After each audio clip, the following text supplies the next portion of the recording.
Hello दोस्तों, राधे राधे। आज सुबह उठने के बाद हमने पी एक गिलास लस्सी। उसके बाद मुझे जाना था पशुओं के लिए खेत पर से चारा लेने के लिए। तो दोस्तों चलते हैं। मैंने निकाली बाइक बाहर, मैं चल दिया खेत की तरफ। खेत पर पहुंचने के बाद मैंने काटा पशुओं के लिए चारा, चल दिया घर। घर आकर चाचा जी ने काटा मशीन पर चारा। चारा काटने के बाद यहाँ पर ख़त्म करने के बाद काम हम चल दिए बाहर। बाहर हमने देखा तो बिरयानी वाले भाई खड़े थे, हमने खाई बिरयानी।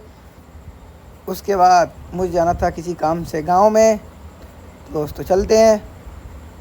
मैंने निकाली स्कूटी बाहर, मैं चल दिया काम की तरफ। उसके बाद रास्ते से लिया इस वाले भाई को, ये भी चलेगा हमारे साथ। काम ख़त्म करने के बाद मैं आया घर। घर आकर मैंने खाया पास्ता। पास्ता खाने के बाद मेरे पास आई ताई जी की कॉल कि भाभी के लड़के को लगनी है टीके। दोस्तों चलते हैं। मैंने लिए किताब और निकाली स्कूटी बाहर। फिर हम पहुँच कर जहाँ पर लगने थे टीके। यहाँ पर इंतज़ार करने के बाद इसको लग गया टीका। उसके बाद मैंने मोहल्ले में आकर देखा तो यहाँ पर लग रहा था कैंप।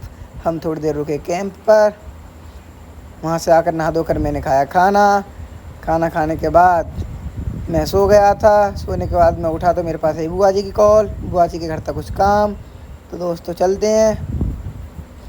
मैंने निकाली बाइक बाहर, फिर चल दिए मैं बुआ जी के घर। बुआ जी के घर आकर हमने पी लस्सी। लस्सी पीने के बाद हमने पी थम्स अप और कैंपा। उसके बाद मैं और मेरी बुआ जी के लड़के गए घूमने। फिर हमने रास्ते से खाई आइसक्रीम। आइसक्रीम खाने के बाद हम आ गए खेतों की तरफ। फिर हम गए घर। घर जाकर हमने खाया खाना। आज हमने खाने में खाए छोले भटूरे। उसके बाद हम चल दिए बाइक से किसी काम से बाहर। फिर रास्ते से हमने खाई आइसक्रीम। आइसक्रीम खाने के बाद हम चल दिए घर की तरफ। रास्ते से ले ली हमने स्टिंग। स्टिंग पीने के बाद फिर से ले ली हमने आइसक्रीम। आज हमने बहुत आइसक्रीम खाई। तो दोस्तों आज का व्लॉग होता है यहीं ख़त्म। मिलते हैं कल। राधे राधे।